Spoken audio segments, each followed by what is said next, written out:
मकबूजा कश्मीर विच भारतीय मुजालिम के खिलाफ वाशिंगटन विच मुजाहिरे।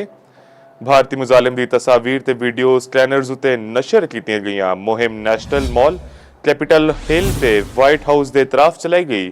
आलमी बरादरी ते अक़वाम मुतहदा तो फौरी किरदार अदा करने का मुतालबा। मसला कश्मीर नूं अक़वाम मुतहदा की करारदाद के मुताबिक हल करने का भी मुतालबा। अहम खबर नाज़रीन शामिल करें तुहानूं दसदे चलिए कि मसला कश्मीर नूं अक़वाम मुतहदा की करारदादां के मुताबिक हल करने का मुतालबा किया गया। मकबूजा कश्मीर विच भारतीय मुजालिम के खिलाफ वाशिंगटन विच मुहिम।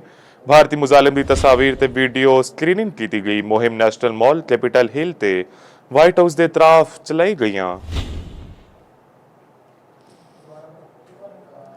मसला कश्मीर नूं अक़वाम मुतहदा की करारदादां के मुताबिक हल करने का ऐलान। मकबूजा कश्मीर विच भारतीय मुजालिम के खिलाफ वाशिंगटन विच मुहिम। भारतीय मुजालिम की तस्वीर ते वीडियोज़ नशर कीतियां गईयां। मुहिम नेशनल मॉल कैपिटल हिल ते वाइट हाउस के तरफ चलाईयां गईयां। मसला कश्मीर नूं अक़वाम मुतहदा की करारदादां के मुताबिक हल करने का मुतालबा।